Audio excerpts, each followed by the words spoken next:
전도서 10장 8절로 11절 봉독합니다. 함정을 파는 자는 거기에 빠질 것이요 담을 허는 자는 뱀에게 물리리라.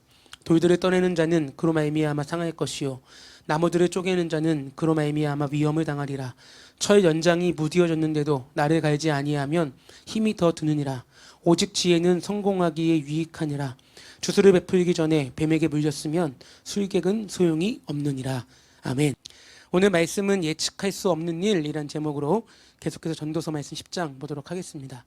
우리가 지난 시간에 보았던 전도서의 말씀은 뭐였냐면 여전히 지혜에 대한 이야기를 하고 있으나 전도서 기자가 말하는 지혜에 대한 대표적인 이야기는 우매보다는 그래도 지혜가 낫다라는 관점으로 쭉 이야기했었는데, 근데 지난 시간 보았던 5절의 한 가지 문제점은 그 지혜가 있다 한들 한 가지 재난을 소개하면서 주권자에게 나온 허물 때문에 이 지혜가 무너질 때도 있다. 그래서 역전되는 상황들이 있다라는 거죠. 좋은 역전이 아니라 종들이 말을 타고 다니고 주인들은 걸어 다니고, 아니면 부자들이 낮은 자리에 내려왔는데 우매한 사람들이 높은 지위에 올라가는 등 그러한 한 사람의 아니면 어떤 특정한 사람의 그러한 일로 말미암아 지혜들이 무너지는 일들도 벌어졌다라는 겁니다.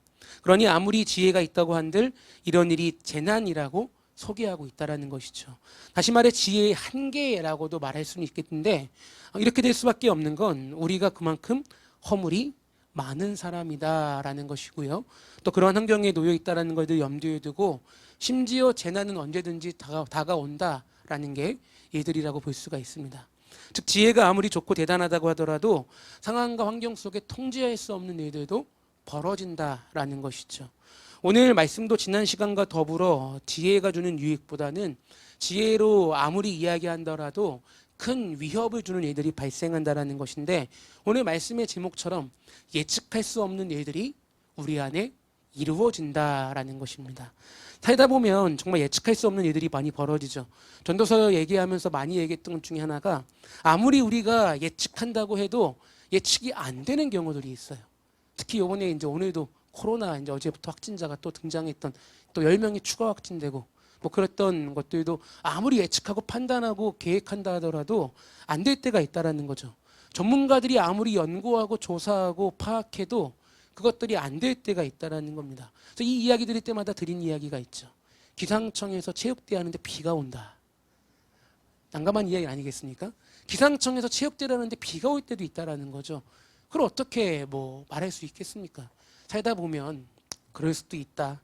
대비책을 만들어 놨지만 여전히 대비책에 맞지 않는 경우도 있고, 열심히 시험 공부를 했음에도 불구하고 출제자가 다른 범위의 문제를 낼 수도 있다는 게 우리의 삶의 모습입니다. 오늘 말씀이 지난 시간과 차이점이라면, 지난 시간은 누군가의 어떠한 일로 말미암아 벌어지는 일이었다라면, 오늘은 나로 인해 생기는 일이 아니라 오늘은 나로 인해 생기는 일, 나 때문에 내가 열심히 준비했다 하더라도 예측할 수 없는 일들이 벌어지는 상황이 오늘 일어나고 있습니다. 물론 상황적으로 보자면 둘 다 어처구니가 없죠. 하지만 지난 시간 보았던 말씀은 그래도 누군가에게 핑계를 댈 수 있고 누군가를 원망할 수 있다 하더라도, 오늘 말씀을 보시면 이거 원망의 거리도 될 수 없는 내 스스로에게 벌어지는 불평스러운 일이라고 볼 수 있다는 겁니다. 하지만 이런 일 역시도 참으로 마음이 무너지는 일이죠. 이러한 상황이 올 때 좌절이라는 순간들이 우리에게 너무나 많이 온다라는 겁니다. 그래서 오늘 말씀도 사실은 따로따로 떨어진 하나의 그 개개인의 말씀 문장인데, 8절 말씀 먼저 보면 이렇게 이야기합니다. 함정을 파는 자는 거기에 빠질 것이요 담을 허는 자는 뱀에게 물리리라. 아멘. 8절에 보면 두 가지 이야기하죠. 하나는 함정을 팠는데 거기에 자신이 넘어지는 경우가 있다는 겁니다. 말이나 됩니까? 함정을 왜 파는 거죠? 내가 빠지려고요? 스스로 빠지기 위해 함정 파는 경우는 아무도 없습니다. 그거는 진짜 고도의 뛰어난 전략이지, 어느 누구도 함정을 파고서 자기가 빠져야지 하고 빠지는 사람은 아무도 없다라는 거예요. 마치 그런 거랑 비슷한 거죠. 옛날에 제가 많이 했던 겁니다. 뛰는데 내 다리에 내가 걸려 넘어지는 거. 뭔지 아시죠? 열심히 뛰는데 너무 흥분한 나머지 내 다리에 내가 걸려서 넘어지고 무릎이 까져서 울고 있는데 아무도 위로를 안 해줘요. 왜? 내가 잘못한 거니까. 돌이라도 채웠으면 돌이라도 던지겠죠. 막 던지겠는데 내 다리에 내가 넘어졌는데 누구의 원망이에요? 내 다리 때릴 수도 없잖아요. 그래봤자 4달인데. 이런 거랑 마찬가지라는 거죠. 참 애매하다는 겁니다. 두 번째, 담을 허는 자의 경우인데요. 여러 가지로 볼 수 있어요. 대부분의 번역들에서는 담을 허는 경우에 숨어있던 뱀에게 물리는 경우라고 볼 수 있죠. 쉽게 말하자면 무언가를 하는 일에 있어서 갑작스럽게 나는 열심히 냈는데도 거기에 갑작스러운 상황이 닥친다라는 겁니다. 차라리 담을 안 허물었으면 그런 일이 벌어지지 않았는데 무언가를 하려고 했는데 그런 일이 벌어지는 경우가 있다라는 것이죠. 이 반대로 메시지 성경은 뭐라고 얘기하냐? 내 공범자가 너를 배반할 수 있다라는 것이죠. 너무 믿었더니 믿는 것에 발등이 찍혀버렸다는 것이죠. 믿는 도끼에 발등 찍히는 경우가 여기 아니겠습니까? 두 가지를 종합해 보면 아무런 의심 없이 열심을 내었음에도 불구하고 그러한 일 속에 생기는 어려움이 우리에게 닥칠 때도 있다라는 것이죠. 우리 속담에 돌다리도 두드리고 건너라 라고는 이야기가 있듯이 조금 더 신중했으면 됐겠지만 사실은 뭐 이게 우리가 너무나 신뢰하고 믿다 보면 누가 내 다리에 내가 넘어질 줄 알았겠어요. 아무도 그거에 대해서 예측하지 않지 않습니까? 열심을 내었는데 거기서 어떤 일이 발생할 수 있겠습니까? 또 구절을 보니까 이렇게 이야기합니다. 돌들을 떠내는 자는 그로 말미암아 상할 것이요 나무들을 쪼개는 자는 그로 말미암아 위협을 당하리라.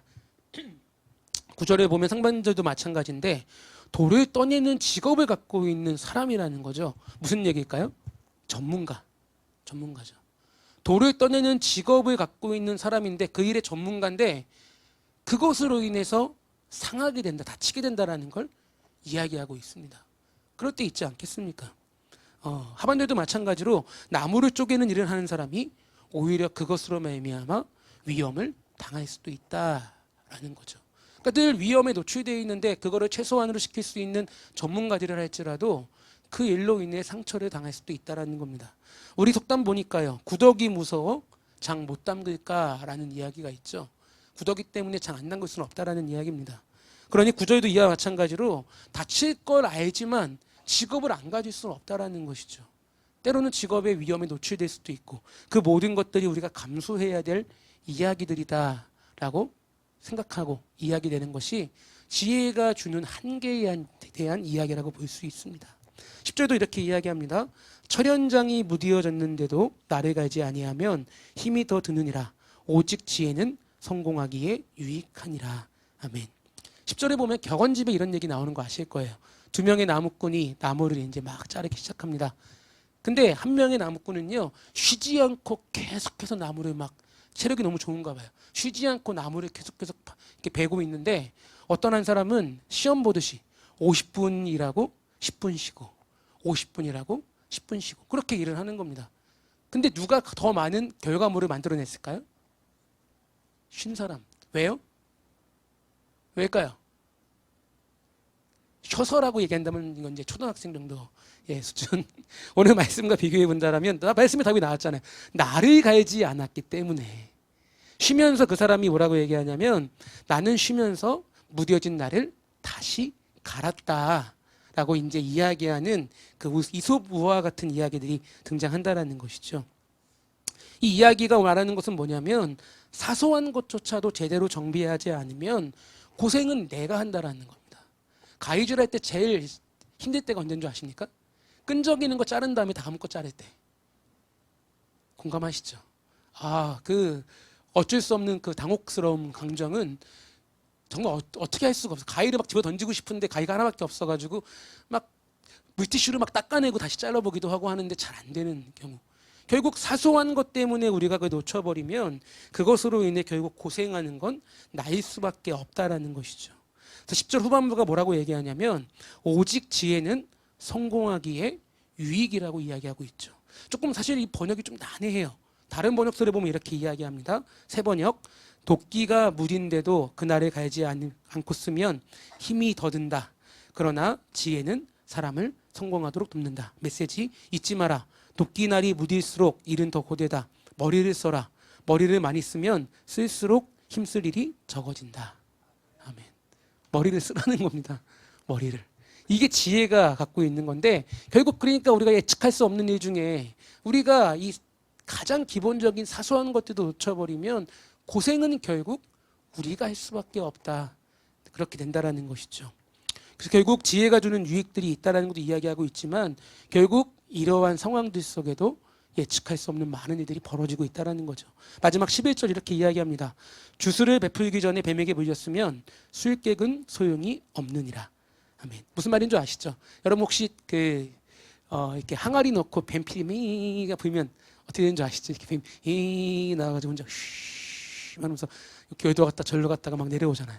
근데 문제는 뭐냐? 피리 불기 전에 뱀이 나와 손을 물어버리는 겁니다. 오늘 말씀이 그거 얘기하고 있는 거예요. 세팅을 하고 있는데 뱀이 정신없이 나와가지고 주인 손을 물어버려요. 그럼 어떻게 되죠? 피리 보이다가 쓰러져요. 뱀 물려보신 적 있으십니까? 저도 없긴 한데 제가 봤어요. 바로 옆에서.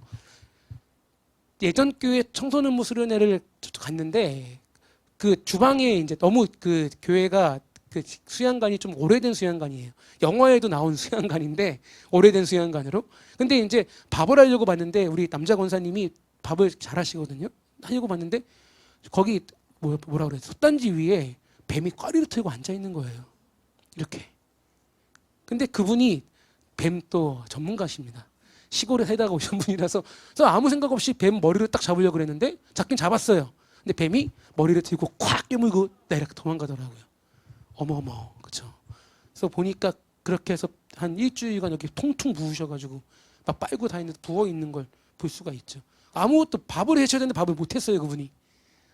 밥을 하셔야 되는데 수련회 기간 동안 밥을 하셔야 되는데 밥을 못해가지고 다른 여성교회 분들을 저희가 따로 모셔갖고 와가지고 밥을 했던 기억이 납니다.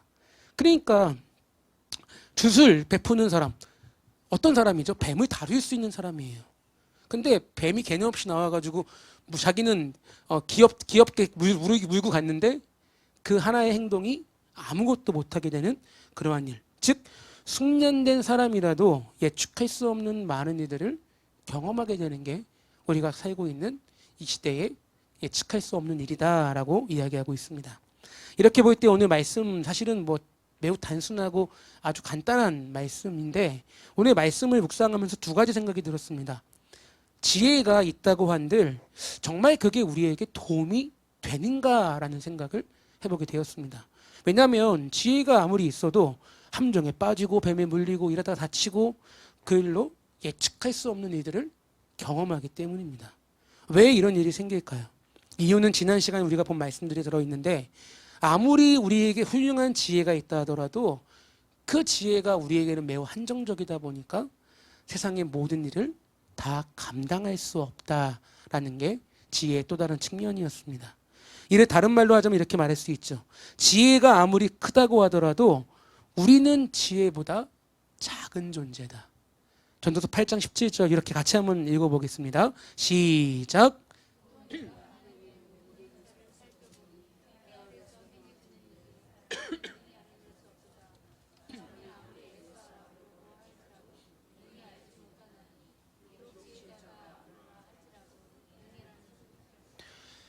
아멘. 이게 전도서 기자, 그 유명한 콜렛, 거의 뭐 지혜에 능한 사람이라고 말했던 사람이 깨달은 결과였습니다.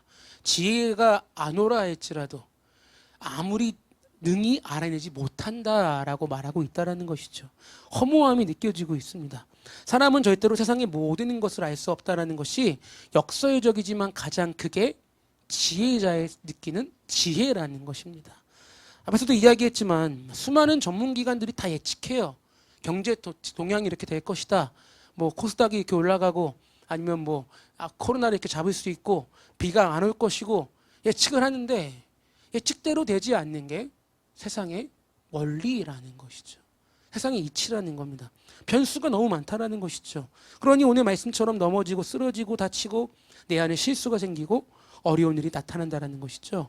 그러니 9장 11절에 또 이렇게 말한 바가 있습니다.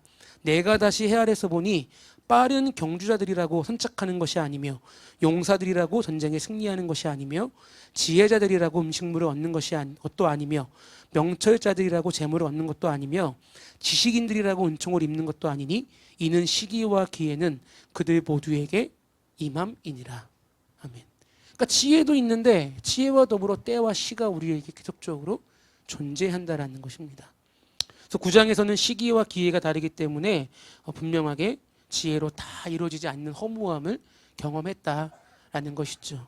물론 뭐 우리가 잘 아는 위대한 역사적인 인물, 저 같은 경우엔 제갈량, 제갈공명이라는 사람을 늘 말하는데, 그가 바람을 읽고 분위기를 읽고 시대를 읽어서 난세의 영웅으로 등극했지만 결국 그에게도 때로는 어려움이 왔다라는 거 볼 때 인간은 여전히 시기와 기회가 다 다르다라는 걸 알 수가 있습니다. 그러니 성경은 이에 대해서 어떻게 된다고 말하고 있습니까? 전도서의 반복적인 대답이기도 하고요. 전도서 기자가 12장에 내놓는 결론이기도 한데, 오늘은 이사야서 58장 11절 말씀을 함께 읽어보겠습니다. 없나요? 네, 제가 읽겠습니다. 제가 안 넣는 말입니다. 여호와가 너를 항상 인도하여 메마른 곳에서도 내 영혼을 만족하게 하며 내 뼈를 견고하게 하리니 너는 물된 동산 같겠고 물이 끊어지지 아니하는 샘 같을 것이라. 아멘. 그러니까 중요한 건 하나님께서 우리를 인도하셔서 물된 동산처럼 만드시겠다, 그렇게 우리에게 분명하게 말씀하신다는 것이죠.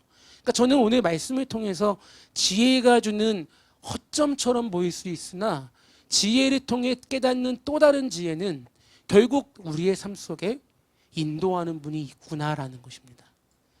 지혜는 그거를 우리에게 이야기하고 있다는 것이죠. 내 인생의 주인은 내가 아닐 수밖에 없구나. 내 인생의 주인은 나를 또 인도하시는 우리가 말하는 하나님, 신적인 존재가 반드시 있구나. 그분의 손길이 우리에게 미쳐야지만 그분이 우리에게 더 놀라운 일들을 행해 주시는구나 라고 말할 수 있다는 겁니다. 그것을 인정하는 지혜를 가질 때 우리는 이사야서에서 말하는 것처럼 메마른 곳과 같은 상황 속에서도 우리의 영혼을 만족하게 하신다. 그래서 하나님을 물된 동산이다 라고 표현하고 있다는 것이죠. 물된 동산이 어떤 걸 의미할까요? 그 당시 이스라엘은 물이 없으면 안 되는 척박한 사회입니다. 물이 있는 곳에 사회가 만들어지고 나라가 이루어지고 지역이 형성되는 건데, 그 물이 마르지 않는다는 것은요, 영원토록 이루어지는 가장 큰 축복이 이루어지고 있다는 것이죠. 그러니 지혜자는 무엇을 아는 게 참된 지혜라고요? 내 삶을 인도하시는 존재, 즉 하나님을 인정하고 하나님을 올바로 아는 것이 지혜라는 것입니다. 문제는 세상은 이걸 인정하지 않아요. 세상은 점점 시대가 계몽주의, 이성주의 발달하면서 과학이 발달하면서 과학에 대한 낙관론이 발달하기 시작합니다. 그러면서 과학으로 모든 게 다 가능하다. 기후, 재난, 심지어 식량난까지도 다 해결할 수 있다라고 과학의 낙관론으로 얘기하는 많은 사람들이 등장했었죠. 하지만 어떻게 됩니까? 여전히 과학이 모든 걸 다 이뤄내지 못하고 있습니다. 대표적인 사례로 지금 코로나만 봐도 그걸 분명히 아까도 김 목사님이랑 얘기했지만 영화에서 이미 9년 전에 예측한 영화들이 있었어요. 재난 영화, 바이러스가 창궐해서 이렇게 된다, 막 그런 영화들. 이미 세상은 그렇게 예견하고 있었음에도 불구하고 무언가가 나오면 거기에 대한 대처를 할 수 없는 시대를 살고 있다는 것이죠. 하지만 오늘 말씀이 계속 이야기하는 바는 뭘까요? 정말로 그러한 이 시대 속에서 온전한 변화를 완벽히 만들어낼 수가 없다라는 것이죠. 물론 이렇게만 이야기하면 과학이 부정적이라고 말할 수는 없습니다. 물론 과학이 있었기 때문에 지금 우리가 풍요롭게 많은 것들을 누리고 함께 발달한 시대 속에 살아가고 있는 건 맞죠. 그러나 과학만으로만 이 시대가 풍요로웠다라는 것은 또 그것은 허점이 있다라는 겁니다. 과학도 필요하지만 결국은 우리가 그보다 더 위대한 존재, 하나님을 믿음으로 고백함이 우리 안에 있어야 우리가 그것이 우리의 삶의 온전한 지혜라는 것을 성경은 분명히 말하고 있다는 것이죠. 사도 바울은 고린도전서에 이렇게 이야기합니다. 1장 23절 24절, 우리는 십자가에 못 박힌 그리스도를 전하니 유대인에게는 거리끼는 것이요 이방인에게는 미련한 것이로되 오직 부르심을 받은 자들에게는 유대인이나 헬라인이나 그리스도는 하나님의 능력이요 하나님의 지혜니라. 아멘. 따라서 우리의 삶의 지혜를 간구하는 삶, 내 실력도 중요한 만큼 그만큼 하나님의 도우심을 더욱더 믿고 신뢰함으로 나가는 우리 모두가 되었으면 좋겠습니다. 최근에 TV 보니까 잘 보지는 않지만 그 씨름이 유행이더라고요. 또 씨름의 희열인가, 남자들이 그럼 씨름 선수들이 옛날 강호동처럼 그런 몸매가 아니라 완전 멋진 잘생긴 애들이 씨름을 막 해요. 근데 그 우연찮게 본 TV 내용 중에 뭐가 있었냐면 대진표에 대한 얘기가 나오더라고요. 근데 대진을 짜는데 어떤 선수를 뭐라고 얘기하냐, 저 선수는 대진 운이 정말 좋은 선수예요. 그랬더니 옆에 있던 사람이 그건 운 아닙니까? 근데 해설자가 뭐라 그러냐? 그것도 실력이다. 대진표가 좋게 짜지는 것도 실력이다라고 얘기를 합니다. 전 그 얘기를 듣고서 저게 왜 실력일까? 근데 불현도 오늘 말씀을 주면 떠올린 게 뭐냐면 남들은 타고났다고 말할지 모르겠으나 그렇게 인도하시는 분이 있다는 걸 깨닫는 게 지혜라는 것이죠. 하나님께서 우리에게 인도하시는 길을 보여주시면 심지어 대진표도 잘 짜질 수 있도록 만들어주시는 하나님. 물론 그게 뭐 안 되었다고 했을 때 하나님 원망하는 게 아니라 더 기도하며 간구하며 열심으로 나아가는 게 지혜로운 자의 삶의 모습이라는 것이죠. 결국 지혜는 하나님을 인정하며 하나님 앞에 모든 것이 하나님께 있음을 고백하는 게 지혜다라는 것입니다. 또한 이로 두 번째 생각은 뭐냐면 전도서 기자가 우리에게 계속적으로 이야기하는 게 뭐냐. 그는 한결같이 우리에게 이야기한 게 있습니다.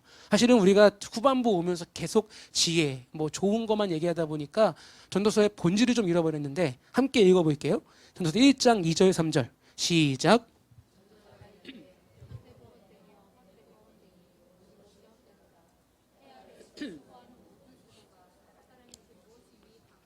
아멘. 결국 그가 말하고자 했던 것은요, 헛되다라는 거죠. 지혜가 있어도 헛되고 다 누려봐도 헛되고 모든 게 헛되다. 결국 전도서 기자의 초점은 모든 인생의 헛됨에 대한 이야기를 하고 있었던 것입니다. 지혜도 얘기했지만 헛되다라는 것이죠.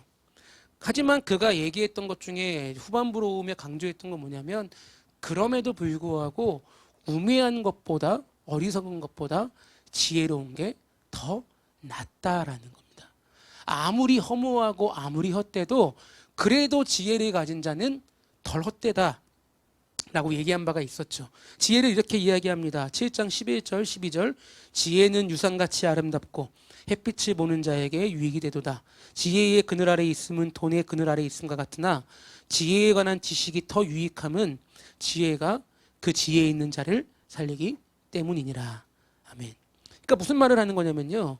우리 인생에 여러 가지 어려움들이 올 수밖에 없는 헛된 삶이라고 할지라도 그럼에도 불구하고 지혜를 간구하며 지혜를 소홀히 여기지 말아라 라고 우리에게 얘기하고 있다는 겁니다. 중요한 것은 우매자보다도 지혜자가 더 능력이 있고 그 안에 하나님이 주시는 일들을 감당할 수 있고 7장에서 말했던 것처럼 심지어 사람들을 살릴 수도 있는 놀라운 능력이 지혜 안에 주시는 것이기 때문입니다. 반대로 말하자면 일상적인 상황에서의 지혜가 주는 유익이 대단하다는 것이죠. 잠언 기자는 이렇게도 얘기합니다. 같이 한번 읽어볼까요? 31장 10절. 또 읽을 때는 또 없네요. 죄송합니다. 제가 읽게요. 누가 현숙한 여인을 찾아 얻겠느냐? 그의 값은 진주보다 더하니라. 아멘. 저는 단순히 여기 계신 분들이 현숙한 여인이라고만 단정 짓지 않을게요. 그러니까 이게 여자로만 얘기하는 게 아니라 모두가 다 현숙한 사람이 돼야 된다는 것이죠. 그것이 진주보다 더하다라는 겁니다. 지혜로운 사람 한 사람이 어딘가에 속해 있으면 그 사람 때문에 결국 모든 게 잘 되는 축복을 받을 수 있다는 것이죠. 그게 지혜가 주는 놀라운 유익이라는 겁니다. 물론 오늘 말씀처럼 예측할 수 없는 일들이 벌어질 수도 있어요. 하지만 지혜는 그러한 상황 속에 또 다른 하나님의 능력을 갖고서 또 다른 일을 시작할 수 있는 또 다른 회복과 새로운 일을 만들어갈 수 있는 놀라운 능력이라는 것이죠. 성경에도 보면 많은 사람들이 지혜가 있다고 해도 어려운 일을 당했습니다. 어려운 일은 다 당하더라고요. 요셉, 다윗, 사도 바울. 하지만 그들이 어떻게 변화되죠?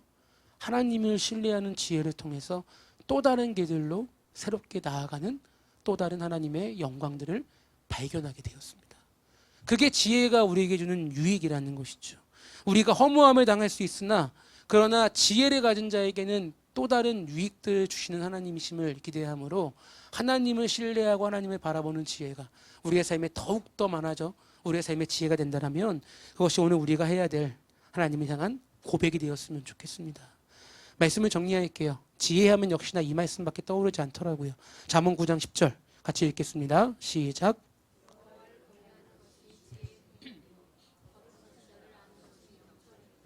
아멘. 오늘 계속 나누었던 것처럼 어지럽고 혼란스러운 일들은 계속 우리에게 일어납니다. 분명 제 인생에게도 또 여러분 삶 속에도 도둑처럼 일어날 거예요. 잊어버리만 하면 나타나고 까먹을만 하면 나타나고 안전하다 싶으면 훔쳐가는 그런 것처럼 예측할 수 없는 일이 많이 나타나게 될 겁니다. 그러나 그 일을 해결하는 것도 지혜라는 것이죠. 오직 하나님을 경외함으로 오는 방법들을 우리가 기억함으로 감당할 수 있는 힘을 얻게 된다는 겁니다. 그러니 너무 예측할 수 없는 일이 발생했다고 해도 실망하지 않기를 했으면 좋겠습니다. 왜 억울하지 않겠어요? 그러나 이 사건으로 통해서 우리가 또 다른 하나님의 일들을 발견할 수 있다면 그것도 우리에게는 지혜가 되는 유익이라고 볼 수가 있습니다. 세상은 어려움이라고 말할지 모르겠으나 그러나 우리에게는 그 힘을 온전히 통하여 더욱더 큰 위로와 능력이 생긴다면 하나님은 우리에게 그런 지혜를 주심으로 놀라운 일을 만들어 가겠죠. 말이 쉽다라고 할지 모르겠지만 여기 계신 분들 중에 경험해 오신 분들은 아실 거예요. 그 일들을 감당했더니 더 놀라운 지혜와 능력들이 우리 안에 생겨서 하나님 앞에 더욱더 온전함으로 살게 하셨던 그 일들. 그러니 우리의 상황 속에도 예측할 수 없는 일들을 다시 한번 그 일들이 벌어지지 않았으면 좋겠지만 있다 하더라도 다시금 하나님을 바라보심으로 지혜로운 삶으로 변화됐으면 좋겠습니다. 오늘은 시 한 편 읽고 마치겠습니다. 천냥이님의 밥이라는 시인데요. 짧은 시인데 제가 읽고 마치겠습니다. 외로워서 밥을 많이 먹는다는 너에게, 권태로워서 잠을 많이 잔다던 너에게, 슬퍼서 많이 운다던 너에게 나는 쓴다. 궁지에 몰린 마음을 밥처럼 씹어라. 어차피 삶은 너가 소화해야 할 것이니까. 무슨 말인지 아시겠죠? 어차피 삶은 우리가 소화해야 될 일입니다. 저도 첫 번째는 아닌 것 같아요. 외로워서 밥을 많이 먹어본 적은 없어요. 그냥 먹는 거지. 외롭다고 밥을 다 먹습니까? 그렇죠? 근데 그런 사람들도 있죠. 권태로워 잠을 많이 잔다. 때로는 무기력하면 저는 딱 해결하는 방법 딱 하나예요. 힘들 때 딱 하나. 잠자면 그 다음날 그래도 회복됩니다. 그냥 자버리는 거죠. 기분 안 좋을 때는. 슬퍼서 많이 울면 좋아요. 어렸을 때 많이 울어봤거든요. 울면 아시죠? 감정이 막 한번 쏟아내면 이렇게 개운해지는 감정들. 이런 모든 것들이 사실은 우리 안에 생기는 여러 가지 일들인데 그러나 우리가 오늘 시인이 얘기했던 것처럼 어차피 삶은 너가 소화해야 될 것이라면 그 방법들 속에 나만 갖고 소화하는 게 아니라 하나님과 함께 하나님이 주시는 지혜로 하나님의 방법으로 함께 소화할 수 있다면 소화제 같은 경험을 할 수 있다라고 믿습니다. 그러니 여러분들에게 오늘 이 하루도 또 앞으로 펼쳐질 수많은 일들 속에도 하나님이 주시는 지혜를 통하여서 예측할 수 없는 이 하루를 그래도 감당할 수 있는 우리 모두가 되시기를 주님의 이름으로 부탁드립니다.